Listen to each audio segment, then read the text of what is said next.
good morning to you all. Good morning. Good to see each of you.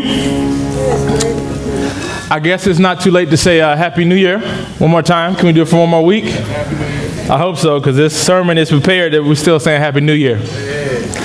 If you will grab a Bible or follow along with me on the screen, this morning's message, for those of you who may not be aware, I'm not Pastor Terrence or Pastor Zoe.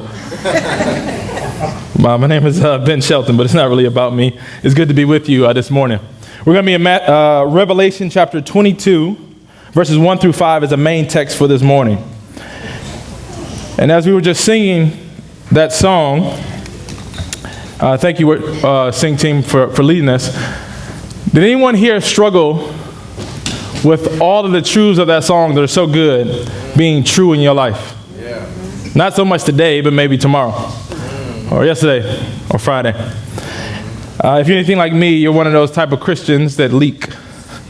So it's good to come together, to be reminded, to be encouraged, to be corrected, to be strengthened, Amen. To be humbled. And this sermon is going to line up right with that theme as we look at a new year and potentially a new direction for some of us. And just really, as we talked about in a mission moment, I don't know if you caught it, about God's kingdom coming here. In other words, the reign of God that is good for people, arriving and abiding in people's lives. Not just on a Sunday morning, but throughout. Amen. I don't know if you guys are anything like me, but who here likes to travel? All right, that's a pretty good guess. Thanks. I like to travel. And if you have not heard or met Kalila, my wife and I, we have 4 kids. And sometimes we travel together. And before we go out to travel somewhere, we pick a destination, wherever it might be.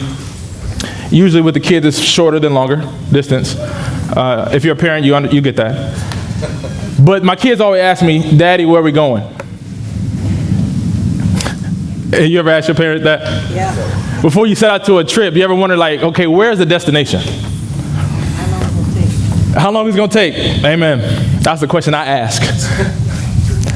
And I want you to know, for many people, if you ever consider the Christian faith, or you ever read the Bible before, or you ever think about this idea of God's kingdom coming and people working for this cause and all this, have you ever had that question, like, where's this whole thing going? Because where you're going, your destination paints the whole thing. It really is how you pick the destination, is how long it's going to take. It's how you pick the route, how much gas you need, how much money you need for a flight. But the destination is critical.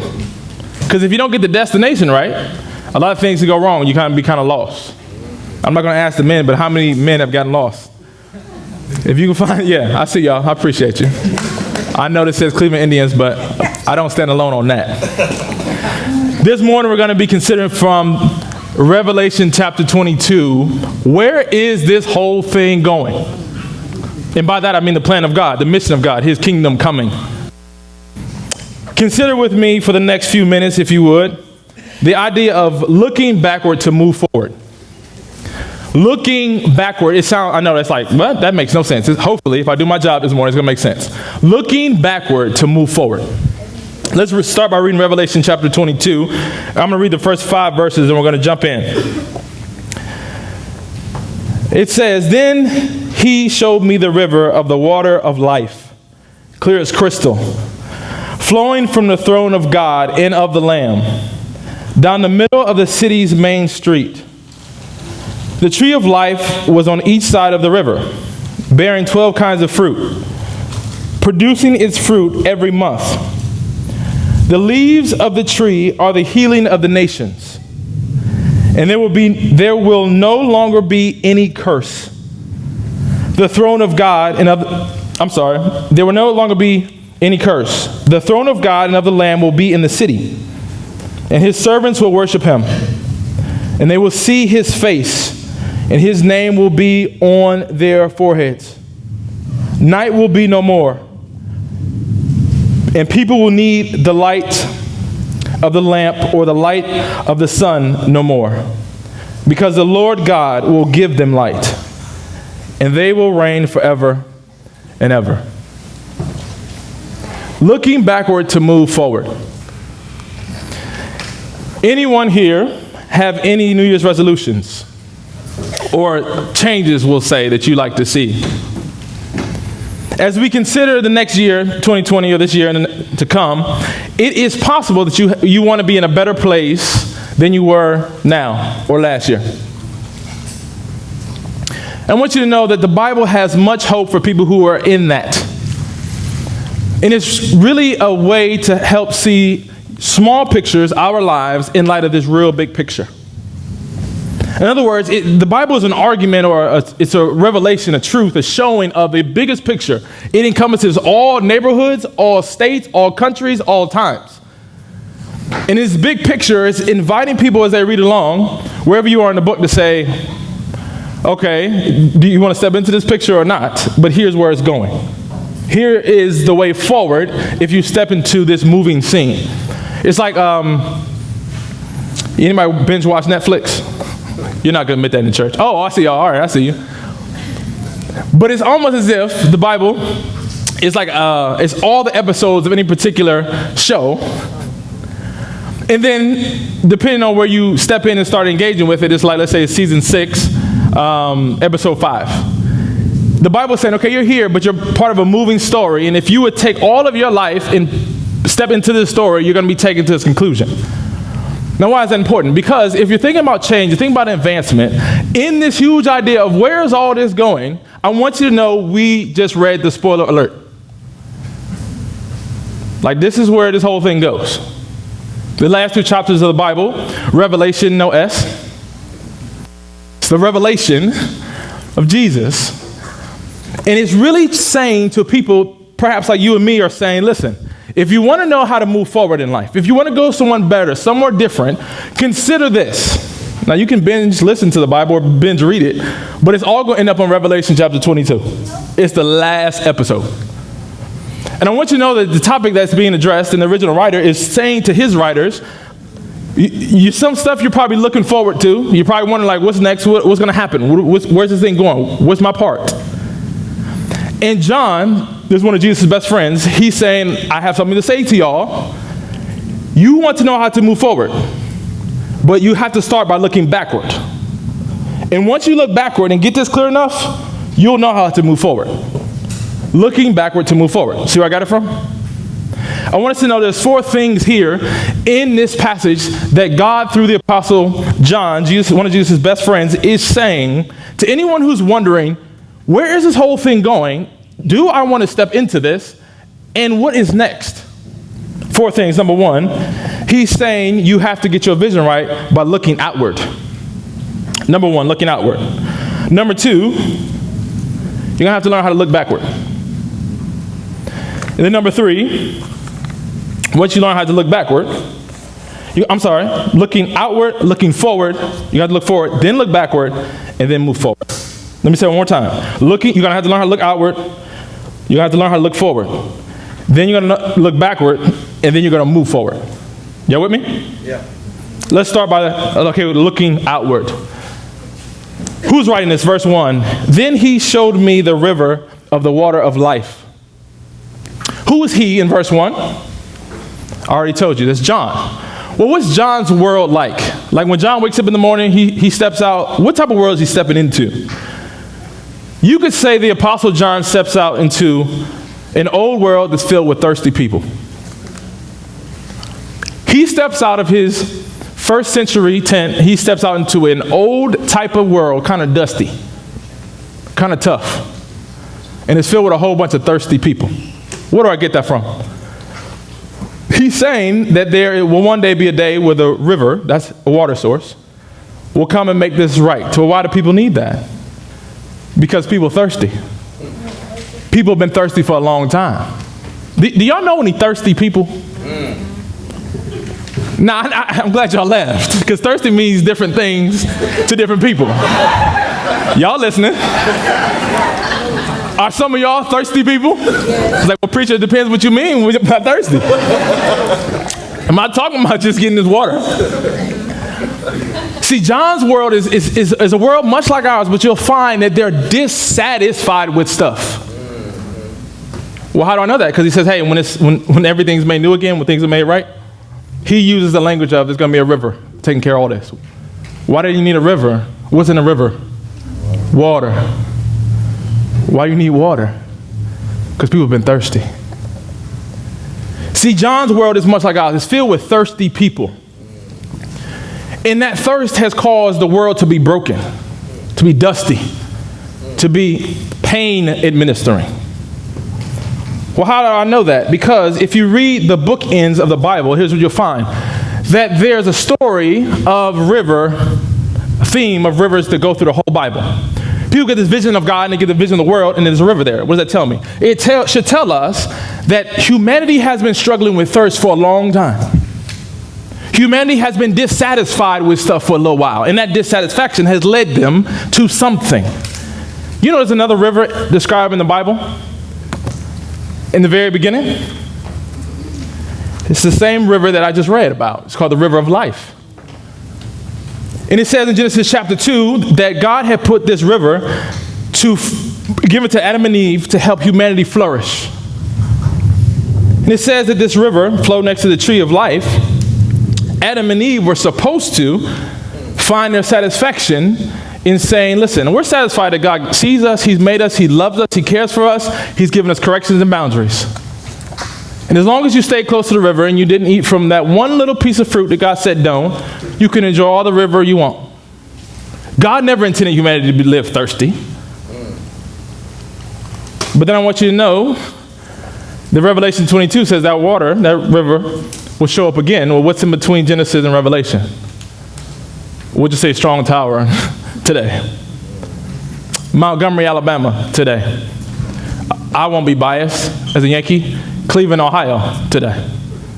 The story of every single borough, every single city, every single person, humanity's story is inside of Genesis and Revelation. And what's gone wrong? Why aren't people satisfied with God? Because we're thirsty. And we've gone to the wrong source. What's happened because of that dissatisfaction is saying that humanity, wherever you are, you're wrestling with something. In other words, you want something that you can't find. You're looking for stuff to really satisfy you, and you're not looking by the river of God, you're looking somewhere else. This is a description of sin.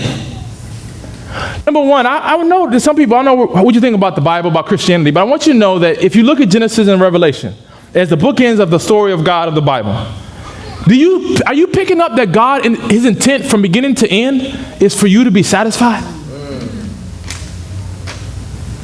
He's like, well, I thought God was just like a moral principle. I thought you just went to the office when you were in trouble. God's like, I want you to be satisfied. Well, some people say, well, I think God is like, He's like a political leader. He votes like me. Or He doesn't vote like me.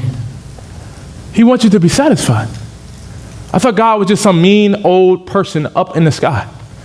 Genesis and Revelation says, listen, I put a tree in the middle of humanity, and I'm going to bring another one. Why? So you can be satisfied. This is saying, listen, John's world, you have to look around you and see something. The reason that things have gone wrong, they'll be righted, but it's because people are thirsty. And in that thirst, people have become dissatisfied. Are you satisfied with everything you have and don't have right now? Are you satisfied with God's care and provision and presence being in your life and that being enough? Humanity, are you satisfied with God's corrections and limitations or not? See, sin starts when people get dissatisfied. Now, I don't know where you are with this whole idea of God or sin, but I want you to know something. Revelation 22 says one thing. John is living in a prison, by the way. He's been boiled alive by people who want to shut him up in hot fish oil. My paraphrase. Say, well, who would do that? Like, how come he lives in a world like that? John's world is a man named Domitian. He's the governor. He's the emperor, right after Nero, and he actually killed people for fun. Say, well, how in the world do you get a world like that, where governments oppress people? Where people who are trying to love you actually get hatred in return? Where people who want to live in right relationship with you give you the middle finger as a response? How do you get a world like that? Dissatisfaction with God.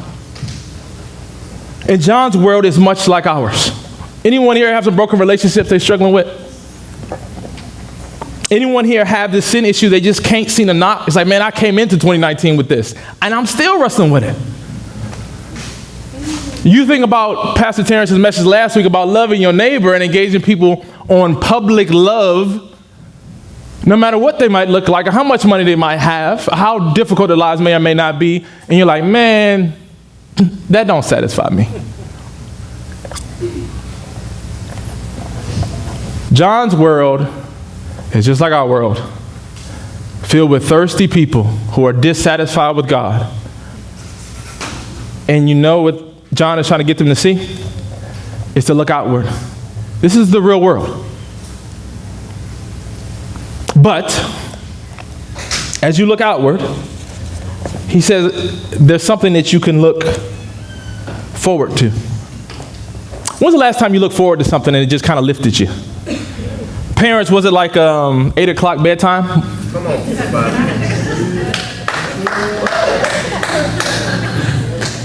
Retirees, was it just like, man, if I could just get closer to that first pension check? ASU students, you look forward to something, you're like, man, the end of the semester, I'm about to forget the semester, the end of this class. Some of y'all like, man, the end of this service. John says, listen, I want you to be honest. Look outwardly. Look what's really happening, but then I don't want you to get stuck there. Look where this whole thing is going. If you're in the car, you're like, listen, let me show you where we're going to end up, kids, as he writes to the church. Here's what's going to happen. So look forward to what? What can we look forward to? Let's unpack it. He's saying that the God of the Bible, the very maker of everything, is going to remake this whole thing again and make it perfectly renewed and be satisfied. Now I want that to hit you. It's saying that the creation I made, humanity is dissatisfied with it and fallen into disrepair. I'm going to just say, listen, I'm going to make all this thing all over again. I'm going to renew everything. And y'all will be fully satisfied, humanity. Where do I get that from? Look at the vision. He says he showed me the river of the water of life, clear as crystal, flowing from the throne of God and of the Lamb. Now listen what's happening in this city, next to this river. It says that the tree of life was on each side of the river and was bearing 12 kinds of fruit, producing its fruit every month. The leaves of the tree are the healing of the nation. Stop. What's in this city? It says in this particular city, there's a river going right down the middle. And John is like, listen, if you see this city, you'll notice that in the river is totally clear water, like Dasani. It's not like this tap water stuff. This is pure water. And it says down the middle of the city, you see this water, and you'll notice there's a tree, the tree of life, and it's growing fruit. And it says it's 12 kinds of fruit. And then it says that tree also has leaves. And those leaves have a purpose. They're the healing of the nations. What is he talking about? Like, John, you just turned into like an R&B artist or something? Like, what? You talking poetically? Like, help us on this. We lost. John is using the imagery of Ezekiel 7 and back to Genesis 1 and 2. He's saying, listen, he's talking to agricultural type people. He's saying God is moving humanity from a garden, the Garden of Eden, to a new city. Some might argue God is a city guy. And he's saying that if you really understand what's going to happen is that God is going to repair things. He's going to put a river in the middle, and there's going to be another tree. And on that tree is going to be fruit, and the fruit have leaves. Each one of these things are very significant. Here's what he's saying in whole. He's saying, I'm going to renew everything that's broken and make sure everyone is satisfied, including me, God. That's my whole destination. If you ever wondered when you woke up on Monday, like, what is God up to? Some way, some part, he's getting here. If you ever like, man, he can't be up to the same thing in Somalia as he is Montgomery. Whatever it is, the details are going to lead here. Is where people are renewed and satisfied. Well, how do you know? Because what do you do with fruit that's good? I've seen y'all over there at that table. I've been over there at that table. Come in here, you hungry. We welcome that, by the way. People, you ever had that good fruit? I'm not talking about like that. I haven't seen this here. This is not a shot at that. It's great ministry. You ever went to like, I'll just say an unnamed grocer? You know what I'm talking about, Aaron. And you picked up some produce. You're like, man, I ain't about to even try that. God is saying, listen, I have perfect fruit, 12. It's a symbolic number. In other words, he's saying, listen, I'm making fruit for people where they can come to my source. They can have whatever they want. I paid for it already. You just enjoy it. There's no fighting here. Healing of the nations. What does that sound like? It sounds like a lot. You have to read the rest of the book of Revelation. But in part, it means this. It means that there are people who show up who look just like me, next to people who don't look nothing like me, next to a couple of Somalians, next to a couple of Montgomeryans. Is that how you say it? Montgomeryans? Yeah. Correct me if I'm wrong. Y'all good? Okay. Next to some Clevelanders, next to some Europeans, next to some Australians, next to some people from Antarctica. I have no idea what you call them. You can come, an Alabama State student can be there. An Auburn student can be there. An Alabama? Roll Tider can be there. That's hard for me. Y'all bear with me. You can show up to the tree and guess what? You could be grabbing the same fruit and you have all the same satisfaction and all the scars you wear because of your mistreatment of people in this life.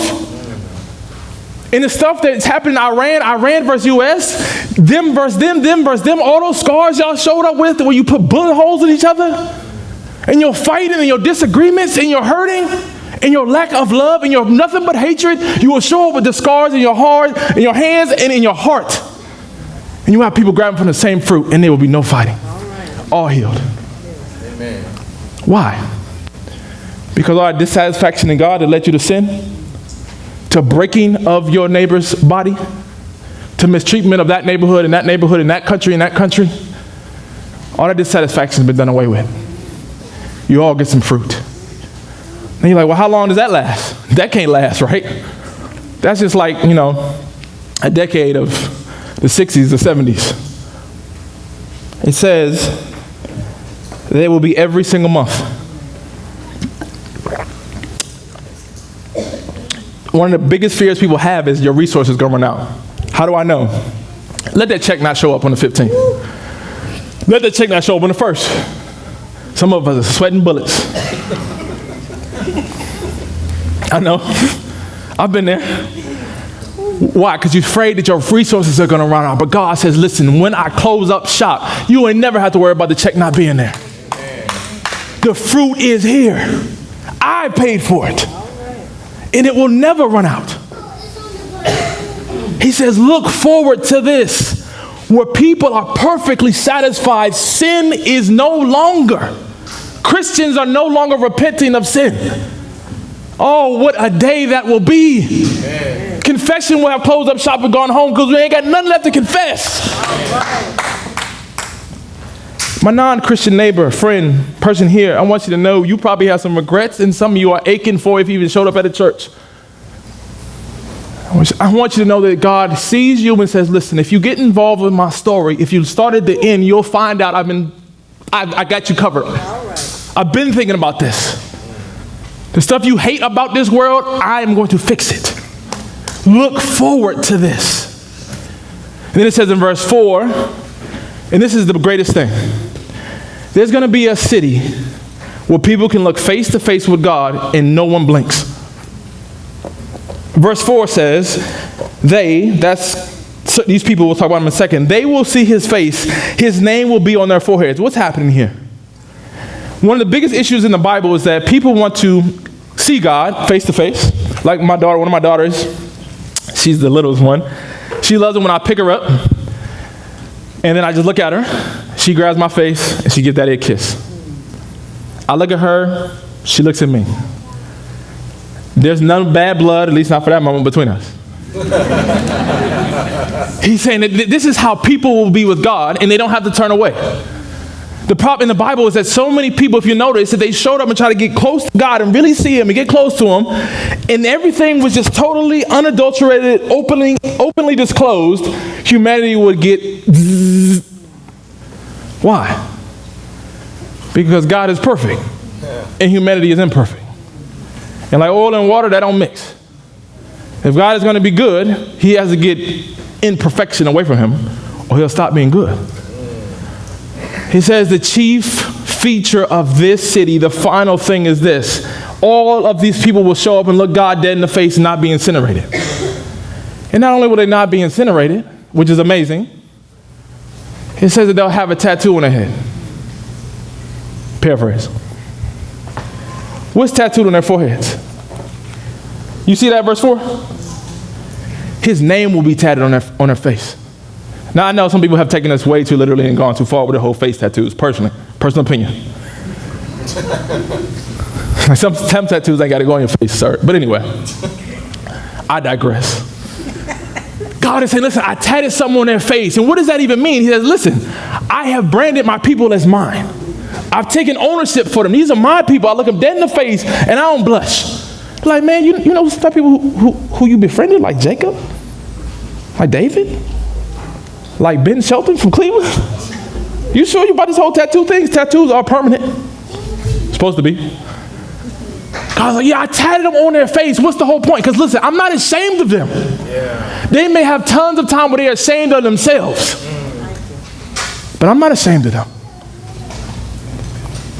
I want you to know, do you see how beautiful this is?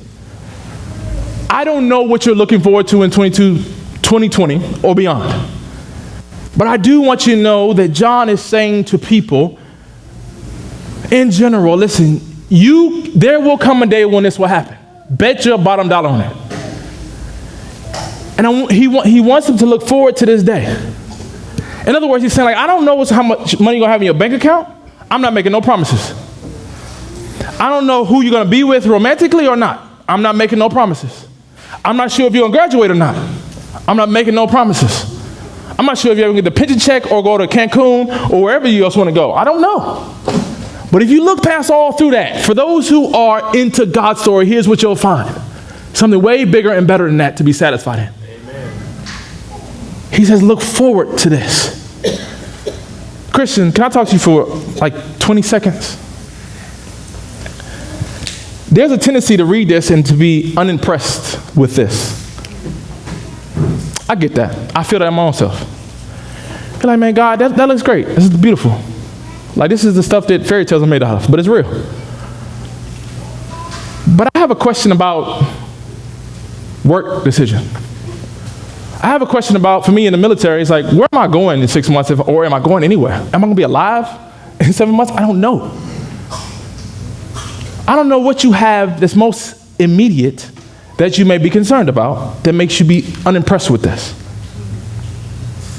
But John is saying here to Christians, take all that stuff, the worst that could happen. Press it through the grid of this. Do you know death doesn't stop this? Amen. It doesn't.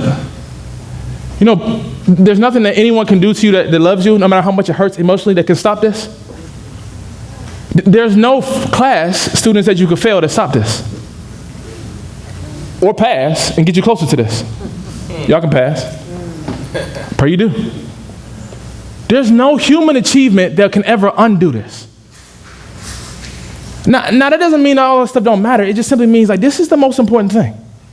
And if you get this right, you'll understand it's like my kids in the car. Like we are going to Orlando, Florida. We're going to get there. But I got to get out and go to the bathroom, Daddy, and I'm hungry. I know. It's simply saying to prioritize your concerns with the reality of this. When you think, man, I'm not going to make it. If we go another 10 miles, my legs going to fall off. My kids complain like, are we there yet? Kids do say that, sorry. Yeah, we're going to make it. But I'm just simply asking you to say, listen, talk to your legs. They're numb now. Your back hurts. I know that. But look forward to this. And process your pain through this promise. The Bible is saying over and over again, before you talk about moving forward, you got to look back. Then you start looking forward to something that's certain. This. So what are we supposed to do with all this? Okay, preacher, sounds good. You about to be done preaching, hopefully. And the real world about to start again. We can't sit in this gym. Forever we got to live our lives, right? What are we supposed to do with this? Number one, it says look backward to this. Here's what I want you to understand about this. Revelation 22 is trying to give people goggles or glasses to put on or context to wear to say, listen, you are processing your here and now through these lenses. In other words, you're going back into the real world. You're going to have to look back through these glasses. I wear glasses. It's trying to put on, I don't know if you've seen Iron Man, the movie. It's like putting on some of those the little spectacle things that drop down, where Iron Man can still see what's out there, but now he's seeing them by this new little prototype that's kind of falling in front of his glasses. Y'all know what I'm talking about? It's saying, if you're like, no, I'm not Iron Man, you got work to do. No, I'm just playing. It's saying, put these lenses on and now look backward into wherever you are. How do I know that? Because it says, if you look at verse 5, night will be no more, and people will not need the light of the lamp or the light of the sun, because the Lord God will give them light. That's God showing up and being brilliance of everything. And they will reign forever. This is not a tricky preacher question. Is verse 5 the end of the Bible? No, I didn't read that part. Verse 6 goes into the last part of the Bible. Then he said to me, these words are faithful and true. This is verse 6.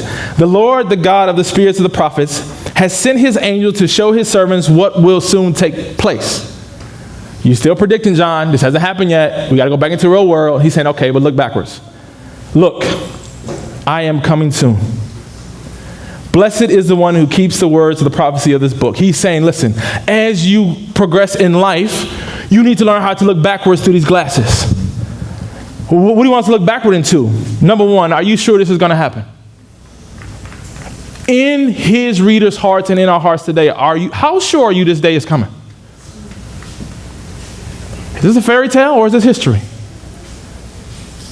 God wrote a book and God can never lie.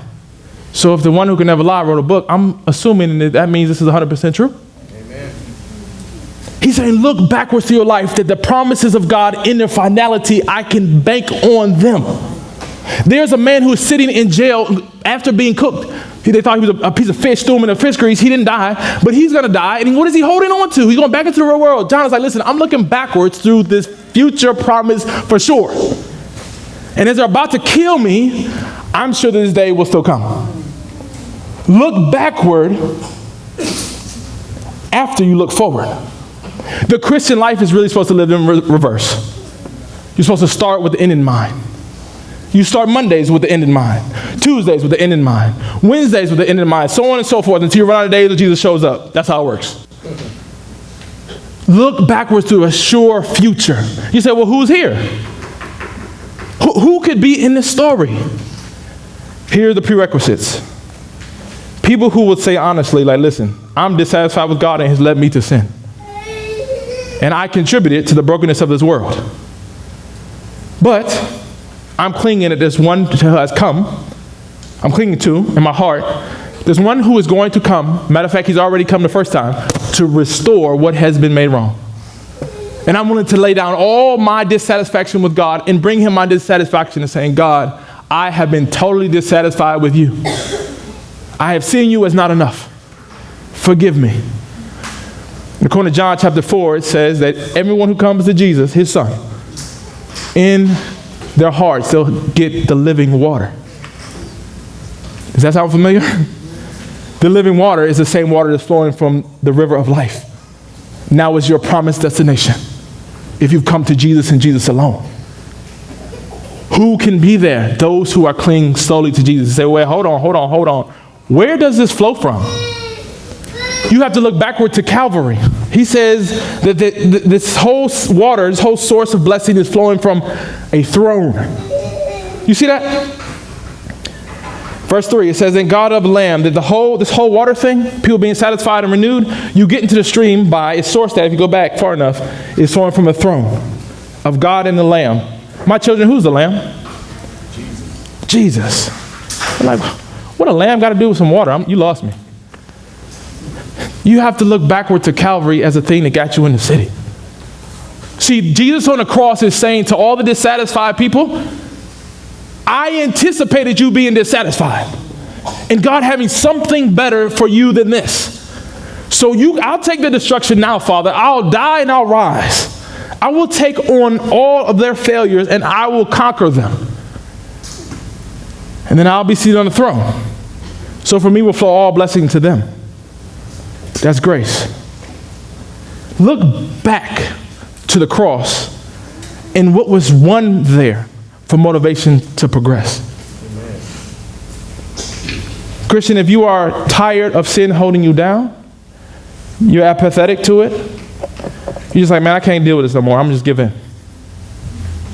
You look into yourself.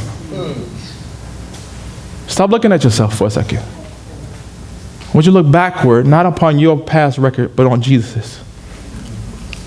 If he died and rose and has secured, before you were even born, the victory to walk away from sin and into righteousness, surely he ain't out of juice, even when you are.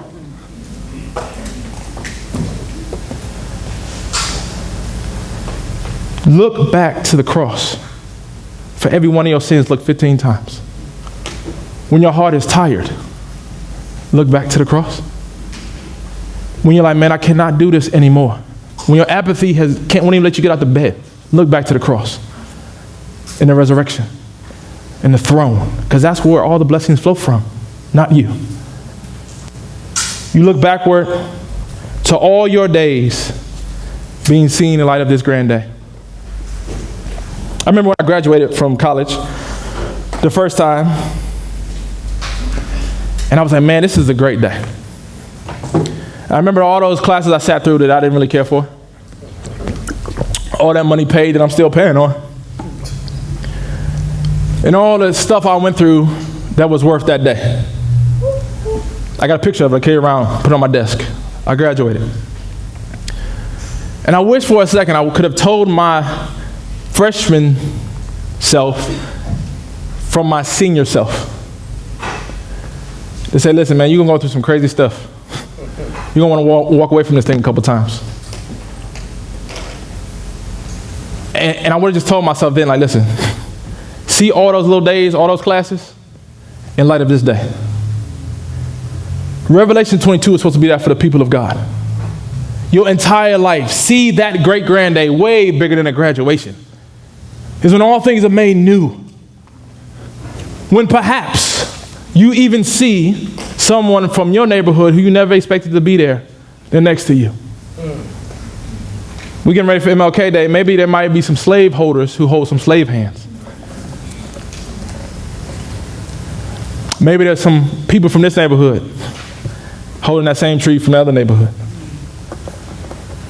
Maybe it's some divorcees holding the hands of the people who made them divorcees. Maybe there's some molesters holding some hands of the molested. But I want you to see all your days in light of that big day. And then you walk back into this world looking backward. Say, well, what does that leave us? Two thoughts for moving forward.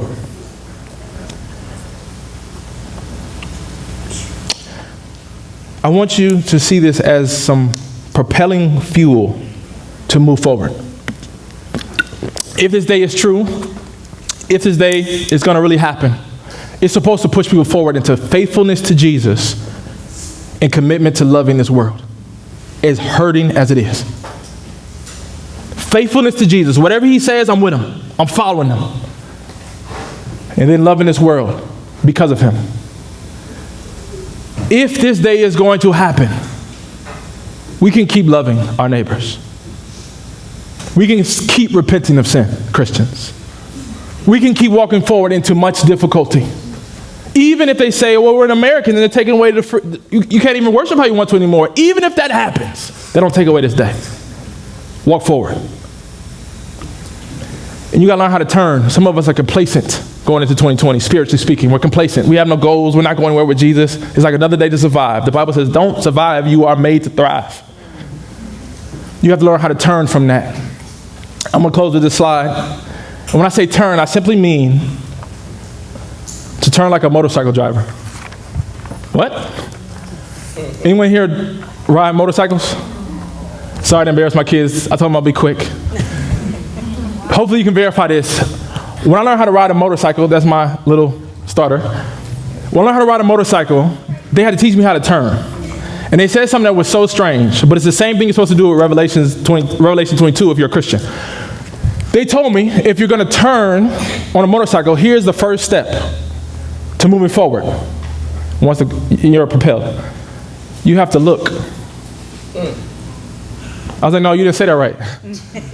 You got to turn the wheel. No. No, sir. If you want to turn the whole motorcycle, you have to first look. And you have to look at your destination all the time. Isn't that right? He said, as long as you look at the destination and stay fixed on that, the motorcycle will go, your hands will go, your weight will go where it's supposed to go. Why? Because your gaze is fixated on something. And everything, as long as you're propelled forward, will go in that direction. That's what Revelation 22 is saying.